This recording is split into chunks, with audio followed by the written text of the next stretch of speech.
प्रभु के पवित्र नाम को सारा आदर और महिमा आज इस अनुग्रह दिन में अर्पित करते हैं। आप सभी श्रोताओं को प्रभु यीशु मसीह के नाम से मेरा स्नेह अभिवादन।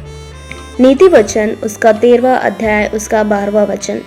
जब आशा पूरी होने में विलंब होता है तो मन शिथिल होता है, परंतु जब लालसा पूरी होती है तब जीवन का वृक्ष लगता है। अनुग्रहित वचन से आशा पूरी न हो पाए तो विषय लेते हुए आज का वचन मनन करने में प्रभु हमारी सहायता करने पाए। बड़ी ही आशा के साथ हर दिन की हम शुरुआत करते हैं। बीते दिनों में यदि हम मुड़ के देखें तो ना जाने कितनी ही आशाएं थी जो हमारी पूरी नहीं हो पाई, कितने ही सपने थे जो एक फूल के समान बिखर गए। जीवन की हर आशा पूरी हो जाए ऐसा हर बार मुमकिन नहीं है, लेकिन कई बार हमारी आशाएं उम्मीद से पहले ही टूट जाती हैं।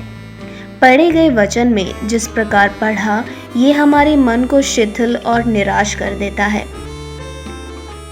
इस सुबह मुझे सुनने वाले मेरे प्रिय श्रोताओं, यदि आपकी सारी आशाएं टूट गई हैं और आप निराश अवस्था में अपने घर पे बैठे हैं, तो प्रभु आपसे कहना चाहते हैं, जब आपकी आशाएं पूरी नहीं होती तो इस सुबह में प्रभु की आशाएं आपके प्रति पूरी होने पाए।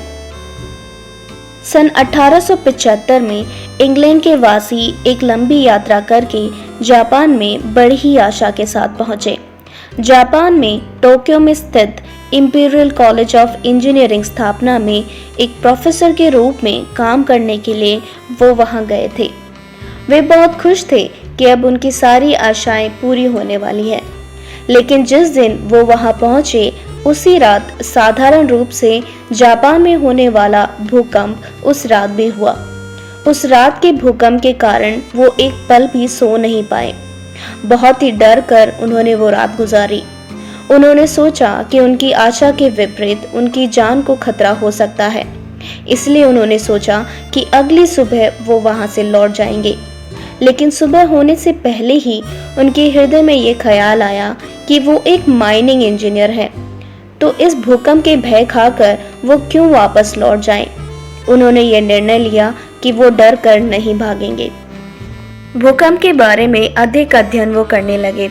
शुरुआती समय में उन्होंने अकेले काम करना शुरू किया, लेकिन बाद में सन 1880 में अपने ब्रिटिश सहसाथियों के साथ उन्होंने भूकंप की शक्ति और गति को नापने वाला यंत्र बनाया। भूमि में हलचल को नापने वाला एक पेंडुलम जैसा भूकंप को नापने वाला सेस्मोग्राफ नामक एक उपकरण बनाया। आशा पूरी नहीं हो पाएगी और वापस लौट आने का ख्याल आए तो भी उन्होंने वहीं रहने का निर्णय लिया और नई आशा और नए सपनों के साथ काम करने वाले इस व्यक्ति का नाम जॉन मिलने था। सालों पहले भूकंप को नापने वाले उपकरण बनाए गए थे, लेकिन जॉन मिलने के आविष्कार को पहली बार भूकंप नापिका सेस्मोग्राफ से जाना गया। इंग्लैंड से जापान तक पहुंचकर सेस्मोग्राफ की खोज करने से लोगों का ध्यान इनकी तरफ आकर्षित हुआ, लेकिन वहां भी उनकी आशा पूरी न होने पाई। जापान में उनके घर, पुस्तकालय और प्रयोगशाला में आग लगने से वो सब नष्ट हो गया, लेकिन वो हारे नहीं। उसके बाद वो अपने देश इंग्लैंड को लौट गए और वहां उन्होंने एक प्रयोगशाला की स्थापना करी। वह प्रयोगशाला बाद में भूकंप विज्ञान केंद्र दुनिया भर में प्रसिद्ध हुआ। उनके प्रयोगों के लिए रॉयल सोसाइटी से धन की सहायता मिली। इंग्लैंड के बाहर भी रशिया, यूएस, कनाडा में भी उनके काम होने लगे। सन 1913 में अर्थक्वेक्स सेस्मोलॉजी नामक पुस्तकें भी वो लिखने पाए। प्रियो, आशा एक नहीं, दो नहीं, बहुत बार भी पूरी ना हो पाए तो आप हारे नहीं, बल्कि दृढ़ खड़े रहें और नए सपने देखें, नया दर्शन देखें। प्रभु असंभव को भी आपके लिए संभव कर देगा।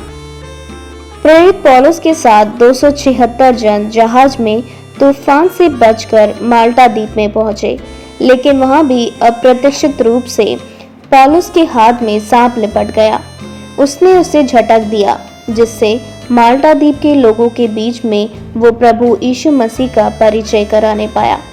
इसलिए आशाएं पूरी ना हो पाए तो नई आशाएं और नए सपने प्रभु आपके लिए संभव और पूरा करने पाएंगे। प्रभु आपका ये दिन अनुग्रहित करें। आमीन।